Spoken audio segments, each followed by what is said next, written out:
in the movement of spiritual inner awarenesses, we're constantly inviting people to discover the divine within, the source within, the eternal that's within. Mm-hmm. So that we're not needing to go to someone else, or we're not needing to have something outside be what we're seeking. You know, what we're seeking is fully present. And what we need to do is just move our consciousness so we're more present with this wisdom and the true nature. And then my experience is then all along the way, at any age, at any time, there's been exampleship, there's been demonstration. So we can find that there's attribution to the eternal nature. But we can also find attribution to things that are false, or it was true then, but it's no longer accurate, or doesn't apply like it did at that time. Mm-hmm. If we don't know what history is, we're doomed to repeat it. I don't really see it that way. If we don't know what is, we're doomed to in some way meet up with it or have a confrontation with it. Another way of looking at that would be, what you fear comes upon you. So then be careful what you fear. And even more, well, why fear at all? If it's not the thing you want, then just get out of that.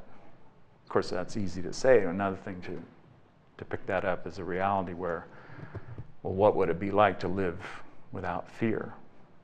And I don't know if that's really possible from a human consciousness. I've never, in a sense, experienced it other than the notion that the fear becomes something that's inconsequential. So I'm aware of it. It just doesn't rule what my actions are or my focus. How do we do that? How can people move their fear into the eternal? What do they do? Well, let's see. It's like moving Icarus into the sun. It doesn't make the trip. Okay. By design, it's not. It just doesn't have what it takes to. I see. And so neither does fear. Mm-hmm. What does make it? Love. And then the amazing thing is that when we use love as a way, we discover that love is the way, and it's pervasive. It's kind of interesting to find out that, after all, the true identity of everyone and everything is love. But then we go, oh, well, wait a minute, there was a scripture that said God is love, and he that dwells in love dwells in God and God in him. Isn't that?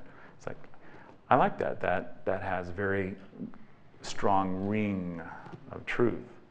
So if you looked at, well, then what's the focus that works every time in every way in the eternal, and then works also in the temporal? Love. But try to put that on for a day. So what'd you do? Oh, I just loved all day long, nothing but love. I saw love, I heard love, spoke love. That's all he was doing. Everything was love. How often is that what we consciously are aware of? So what that points out, at least here in my consciousness, is there's more opportunity to be aware and choose into the love, to seek the love.